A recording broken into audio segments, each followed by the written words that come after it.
Ang taong iyon ay halatang tuliro sa sinapit niyang kapahamakan kaya nagsalita siya ng hindi nag-iisip. Nang marinig ito ng lahat, agad silang napakunot noo. Bantayan mo ang bibig mo. Galit na sigaw ni Xu Xiaoyu habang lumalapit.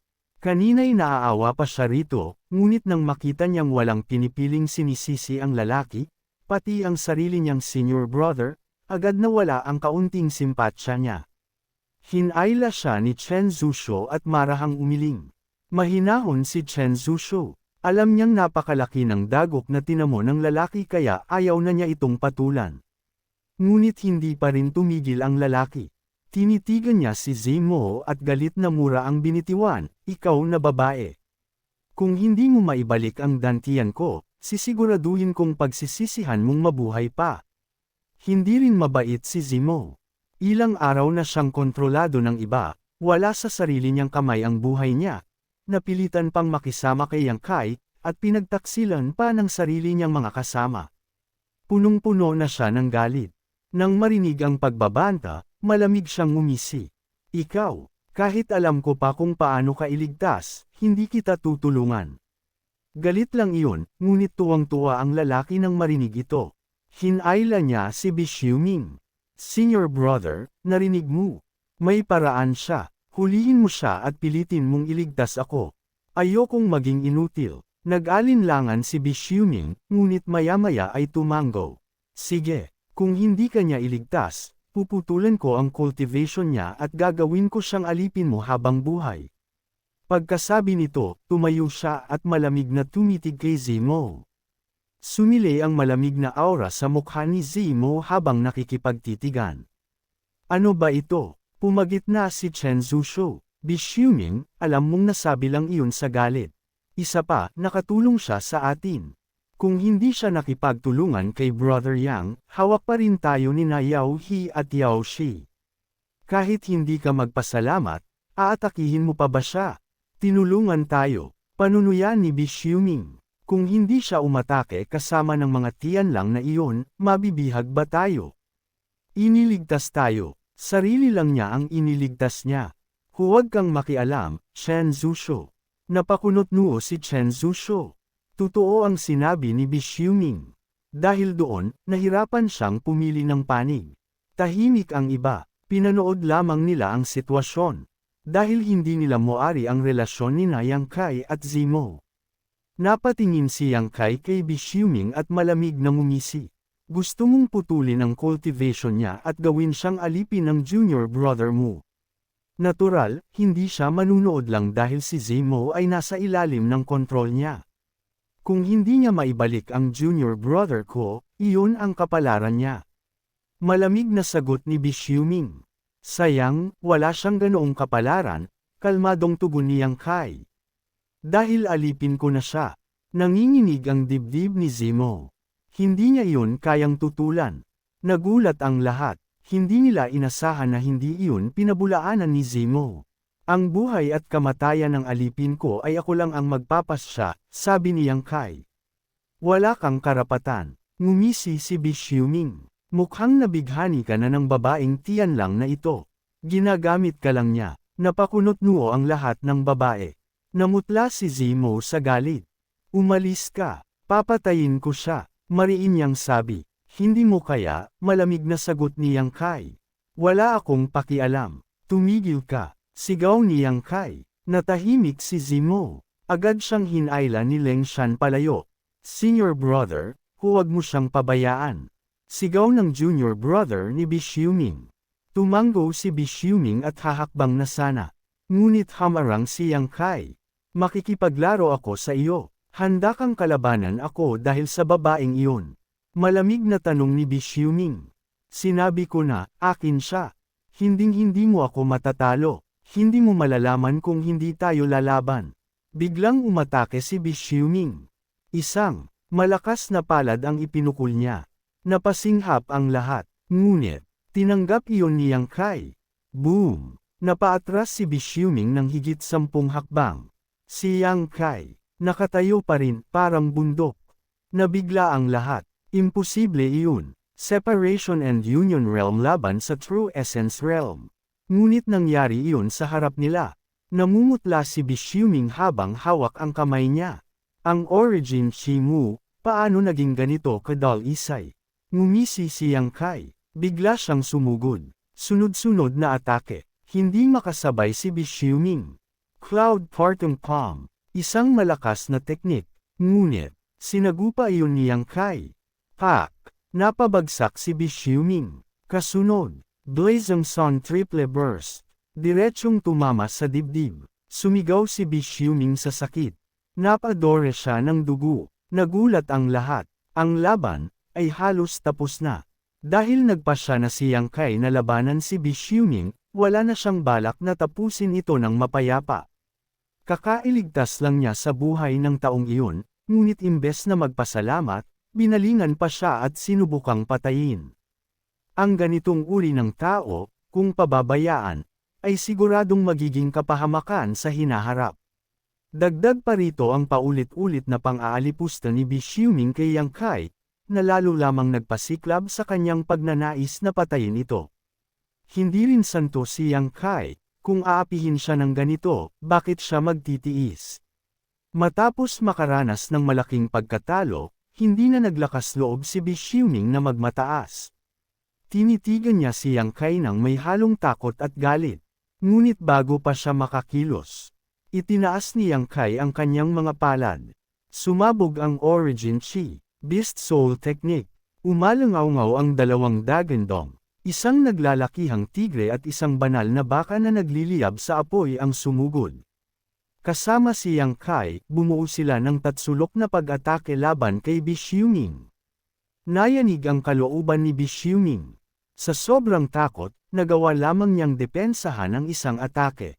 At tuluyan na siyang nawalan ng kakayahang lumaban. Sa loob lamang ng 3 paghinga. Pinagtagpi-tagping atake, diretsyong nabutas ang kanyang dibdib. Sumambulat ang dugo, bumagsak si Bishuming. Nakatitig ang kanyang mga mata, hindi makapaniwala. Hindi niya matanggap ang kanyang pagkatalo.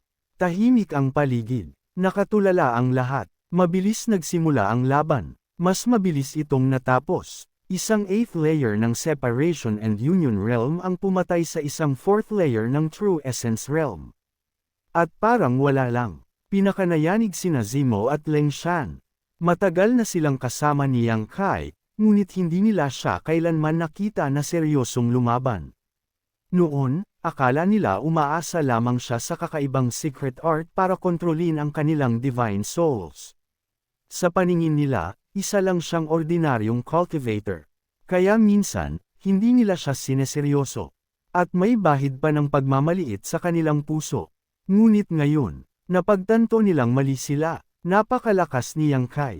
Kung si Leng Shan ang lalaban kay Bishuming, hindi tiyak kung sino ang mananalo. Si Zemo man ay kailangang magsikap ng husto para talunin ito. Ngunit si Yang Kai, madali lang. Hindi sila makapagsalita. Pagkatapos patayin si Bishuming, napatingin si Yang Kai sa junior brother nito. Ang lalaking kanina'y sumisigaw na sirain ang cultivation ni Zemo. At minura pa si Yang Kai. Ngayon ay tahimik na parang nawalan ng kaluluwa. Namumutla siya sa takot. Nakita niya ang intensyon ng pagpatay sa mga mata ni Yang Kai. Kung pinatay nito ang kanyang senior brother, wala siyang pag-asang mabuhay. Sumugod ang dalawang beast souls. Huwag! Huwag! Sigaw niya habang gumagapang palayo. Ngunit, wasak na ang kanyang dantian. Wala na siyang lakas. Hindi siya nakatakas. Nilapa at sinagasaan siya ng dalawang beast souls. Umalangaw-ngaw ang kanyang sigaw, hanggang sa tuluyang tumahimik. Maya-maya, isa na, lamang siyang duguan at wasak na bangkay. Napangiwi ang mga martial artist ng Great Han. May ilan na gustong magsalita. Ngunit wala silang masabi. Tumalikod si Yang Kai at tahimik na naglakad palayo. Sumunod sina Zemo at Leng Shan. Tahimik. Masalimuot ang kanilang damdamin. Ngunit sa pagkakataong ito, may halong paggalang na. Hindi lamang dahil sa kontrol niya sa kanilang divine souls, kundi dahil sa kanyang tunay na lakas. Kung totoong laban ang mangyayari, hindi kakayanin ni Leng Shan si Yang Kai. At si Zemo, hindi siya sigurado kung mananalo siya. Napakababa ng kumpiyansa niya. Paano ba nag-cultivate ang lalaking ito? Paanong ang isang separation and union realm ay kayang lumaban lampas sa isang buong major realm? Lahat sila ay elite, ngunit sa harap ni Yang Kai, wala silang halaga. Siya ang tunay na henyo sa mga henyo. Kung hindi siya mamamatay, siguradong magiging malaking personalidad siya sa Great Han balang araw. Salamat, mahina na sabi ni Zemo. Tumingin si Yang Kai at bahagyang ngumiti. Huwag kang magkamali, hindi kita ipinagtanggol. Natigilan si Zemo. Kung ganoon, dahil lang ba ininsulto ka niya? Oo, diretso niyang sagot.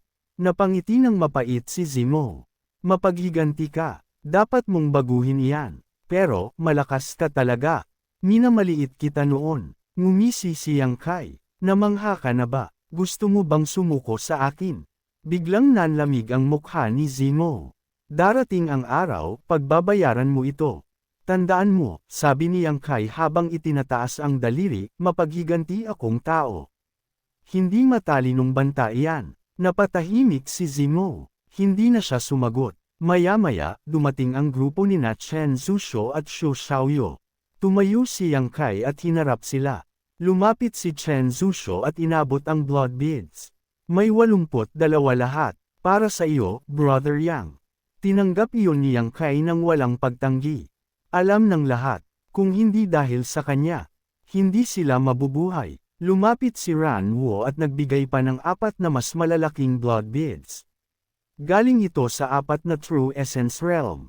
Marami ang nainggit, ngunit walang nagtangkang agawin ang mga ito. Napansin iyon ni Yang Kai at lihim na tumango. Hindi lahat ay tulad ni Nabi Xiuming. Nagbigay galang si Chen Zhuo. Maraming salamat sa pagliligtas sa amin. Hindi namin ito makakalimutan. Sumunod ang lahat. Sumagot din si Yang Kai. Walang nagbanggit kay Bi Xiuming. Para bang hindi ito nangyari. Sa lugar na ito, normal lang ang mamatay. Unti-unting naging magaan ang atmosfera. Ngunit, may distansya pa rin kay Zemo. Hindi siya kabilang sa kanila. Alam ito ni Zemo. Kaya tahimik siyang lumayo, nag-iisa. Matapos ang ilang usapan, nagsalita si Yang Kai. Brother Chen, may gusto ka pang sabihin, tama ba? Nagulat si Chen Zhuo. Ngumiti siya ng mapait. Oo, may itatanong sana kami. Itinuro niya ang kanyang dantian. Ang soul-controlling worms, patay na ba sila? Tahimik ang lahat. Ito ang pinakamahalagang tanong. Tumingin si Yang Kai kay Zemo. Sumagot siya ng malamig. Hindi pa. Buhay pa sila, sa loob ng inyong mga katawan. Napakunot noo si Yang Kai at nagtanong, may paraan ka ba para mailabas ang mga iyon? Umiling si Zemo. Hindi ako ang nagtanim ng mga soul-controlling worms na iyon. Pero sa totoo lang, kahit manatili sila sa loob ninyo ay hindi problema. Kaunti lang ang kinakain nilang origin chi para mabuhay. Kung wala namang kumokontrol sa kanila, hindi na nila kayo sasaktan. Kapag umabot kayo sa Divine Roaming Realm, kaya ninyo na silang palabasin gamit ang Divine Soul. O kaya, bumalik kayo sa inyong mga sekta at magpatulong sa mga nakatatanda. Ipinaliwanag pa niya na mababang. Uri lamang ang mga insektong iyon. Bukod sa init, mahina rin sila laban sa Divine Sense. Kahit ganoon, nanatiling nag-aalala ang lahat. Hindi nila lubos na mapagkakatiwalaan si Zemo. At kahit pa totoo ang sinasabi niya, sino ba ang magiging kampante na may buhay na nilalang sa loob ng sariling dantian? Napansin ni Zemo ang kanilang mga ekspresyon at ngumisi. Kung gusto ninyo talagang alisin agad ang mga iyon, may paraan ako, pero hindi ko alam kung papayag kayong subukan ko. Napangiwi ang lahat at sabay-sabay tumingin kay Yang Kai. Hindi nila pinagkakatiwalaan si Zemo, pero hindi rin sila mapalagay kung pababayaan ang mga uod sa loob nila. Ngumiti si Zemo nang may bahid panunukso. Ang master ko ang tutulong sa inyo. Napangiwi si Chen Zhuo. Si Yang Kai naman ay napatingin ng masama kay Zemo. Brother Yang, totoo bang ginawa mo siyang maidservant? Tanong ni Chen Zhuo na may halong inggit. Biglang kinurot siya ni Xu Xiaoyu sa tagiliran.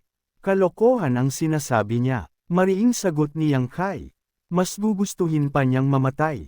Sandaling tumahimik si Yang Kai bago nagsalita muli. Pero, maaaring may paraan ako.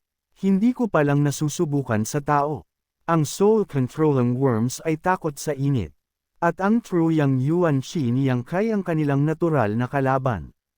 Kung gagamitin niya ito, maaari niyang piliting palabasan ang mga ito. Ginawa na niya ito noon, sa isang Yao Beast. Ngunit, ibang usapan kapag tao na ang target. Ang dantian ay napakasensitibong bahagi. Isang pagkakamali lang. Malubhang kapahamakan ang kapalit. Nag-alinlangan ang lahat. Ako na ang mauna, mahina ngunit matatag na sabi ni Li Zinyuan. Ngumiti siya ng mapait. Wala na rin naman ang cultivation ko. Kung makakatulong ito sa iba, sapat na iyon. Senior brother, agad natutol ni Zhuo Fang. Ako na lang. Umiling si Li Zinyuan. Mas mabuti pa ito. Kung mabaigo man, isa lang ang mawawala. Tumigil kayo, sabi ni Yang Kai. Hindi rin ako sigurado. Tinawag niya si Zimo. Lumapit ito, kahit halatang ayaw. Ipinaliwanag ni Zimo ang paraan. Kapareho ng ginawa ni Yang Kai dati. Ngunit mas kailangang maging maingat. Maaaring, mabilis at marahas na sunugin agad. O dahan-daang ilabas, ngunit hindi dapat mataranta ang uod. Kung hindi, maaari nitong sirain ang dantian. Sigurado ba kayo? Tanong ni Yang Kai. Tumango ang lahat. Sige. Gagawin ko ang makakaya ko. Pero kayo ang sisigat sa anumang mangyari. Tinanggap iyon ng lahat. Pinili ni Yang Kai ang mas ligtas na paraan. Mauna ka, sabi niya kay Li Zinyuan. Ibinunyag ni Li Zinyuan ang kanyang tiyan. Namula ang mga babae ngunit hindi nagawang umiwas ng tingin. Ipinatong ni Yang Kai ang kamay sa dantian. Unti-unti niyang ipinasok ang true Yang Yuan Shi. Hindi nagtagal. Natagpuan niya ang uod. Maingat niya itong binalot ng kanyang chi. Napangiwi si Li Zinyuan sa sakit. Ngunit tiniis niya ito. Dahan-daang itinulak palabas ang uod. Mas lalo siyang nasaktan. Ngunit hindi siya sumigaw. Sa wakas, lumabas ang umbok sa kanyang tagiliran. Mabilis na pinutol ni Yang Kai ang balat at hinugot ang uod. Sunog. Abu. Napabuntong hininga si Li Zinyuan. Masakit pero, malaya na ako. Gamaan ang loob ng lahat. Sunod, sabi ni Yang Kai. Ako, agad na sagot ni Chen Zhuo. Mas mahirap ang proseso dahil may sariling true yuan si Chen Zhuo. Ngunit kalaunan, naging matagumpay din. Isa-isa, lahat ay natulungan. Matapos ang kalahating araw, iilan na lamang ang natitira. Mga babae, Silky Green Silk, Xu Xiaoyu, Feng Chenhen, at ang 4 na dalaga. Namumula silang lahat, dahil, kailangang hawakan ni Yang Kai ang dantian. Ako na muna, ngumiting sabi ni Silky Green Silk. Mga bata pa kayo, bakit kayo nahihiya? Ahem, sabi ni Yang Kai. Huwag mo akong asarin. Umupo si Silky Green Silk sa harap niya. Diretso siyang tumitig kay Yang Kai. At dahan-daang nagsimulang magtanggal ng damit. Biglang bumigat ang paghinga ng mga lalaki. Napakaganda niya, kaakit-akit, mapang-akit, ngunit, mga mata ninyo, sigaw ni Xu Xiaoyu, pinilit pa ring sumilip ng ilan. Ngunit kalaunan, pinalayas sila, umalis na kayo, sabi ni Silky Green Silk. Biglang tumahimik ang grupo, at doon, sumulpot sila, 3 kababaihan, nakasuot ng kulay ube, ang dahan-daang lumapit. Ang kanilang mga mukha ay malamig, ngunit ang kanilang mga mata ay nag-aapoy sa galit. Parang mga aninong nagmula sa dilim, ang kanilang presensya ay agad nagdulot ng kaba sa mga nakapaligid. Hey, kayo? Biglang sabi ng isang lalaki, sinusubukang kontrolin ang sitwasyon. Ngunit bago pa siya makapagsalita ng maayos, tumayo si Silky Green. Dahan-dahan niyang inangat ang kanyang ulo, at ang kanyang mga mata ay kumislap. Lumayas kayo rito. Mahina ang kanyang boses, ngunit sapat upang tumagos sa puso ng bawat isa. Hindi yun pakiusap, utos iyon. Nagkatinginan ang mga lalaki. Sigurado ka bang gusto mong manatili? Tanong ng isa, pilit na ngumiti, ngunit halatang kinakabahan. Ngunit lalong nag-init ang ulo ni Silky Green, sumigaw siya sabay turo. Bullshit, ang pagpapalaya sa inyo ngayon ay parang pagbibigay ko sa inyo ng mukha. Kung hindi kayo aalis, papatayin ko kayo. Agad natakot ang mga kalalakihan, tinapat ni Chen Shuzu ang kanilang mga likod upang paalisin ang mga ito.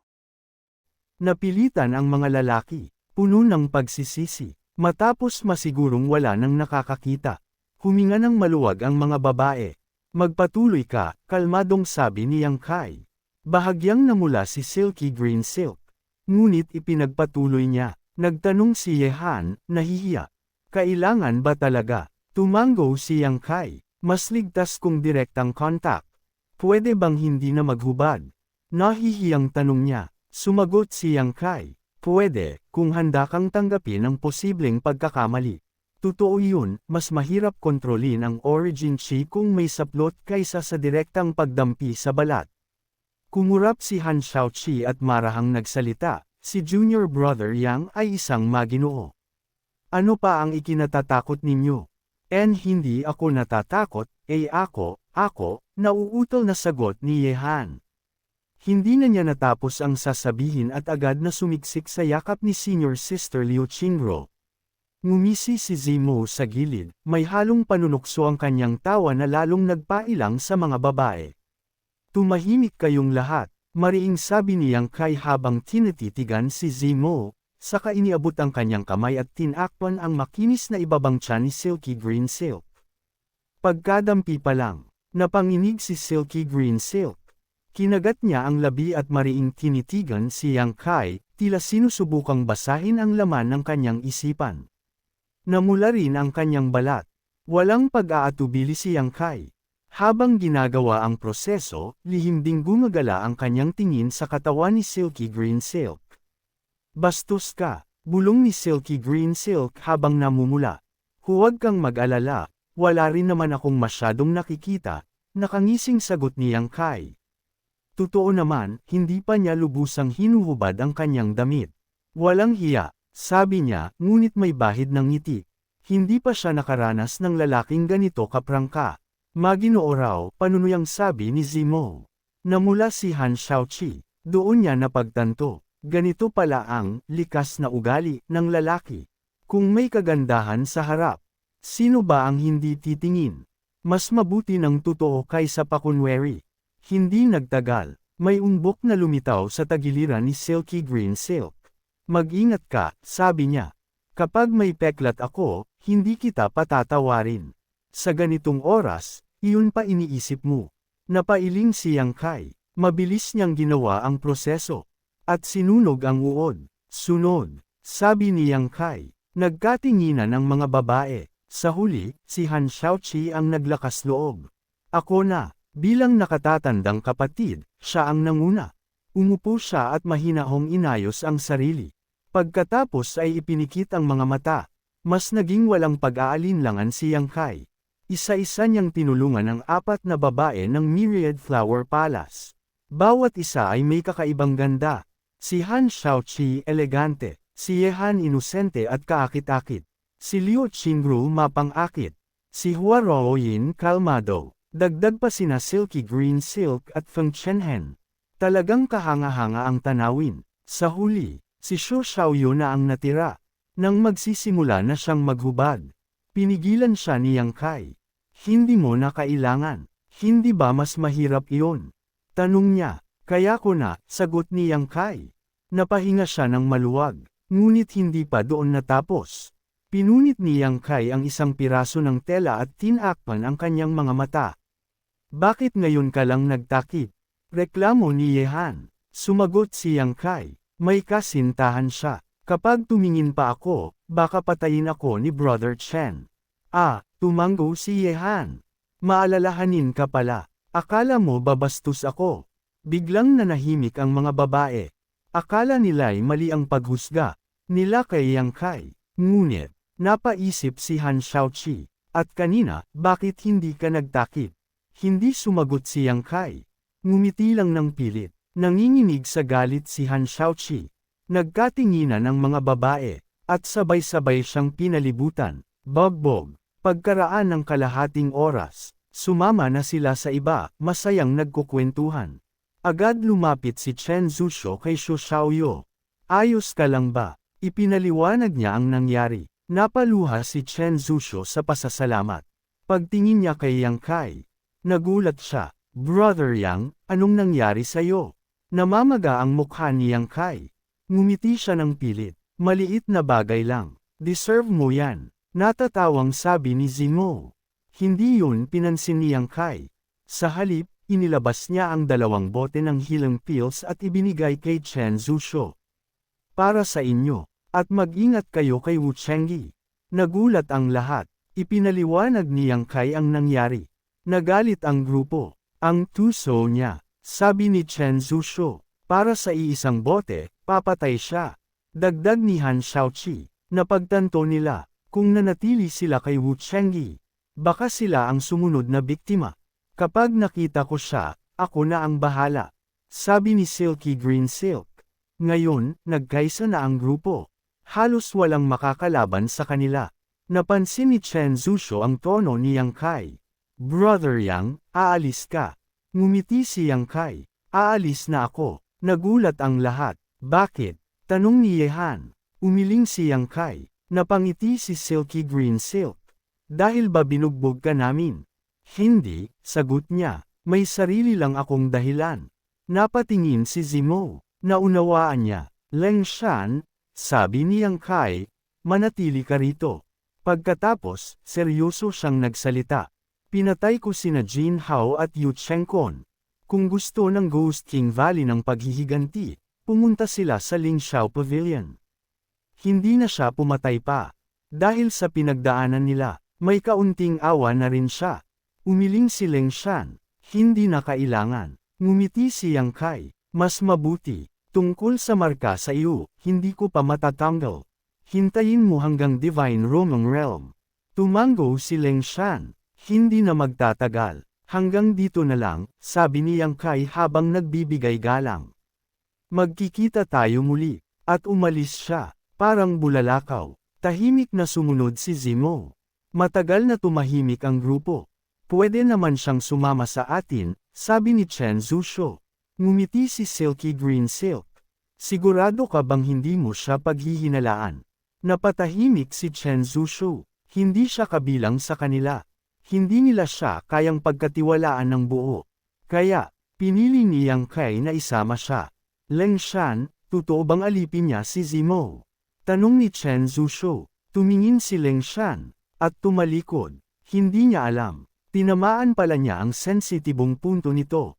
Habang naglalakad sa makapal na kagubatan, tahimik na pinagmamasdan ni Zimo ang likod ni Yang Kai, puno ng magulong emosyon.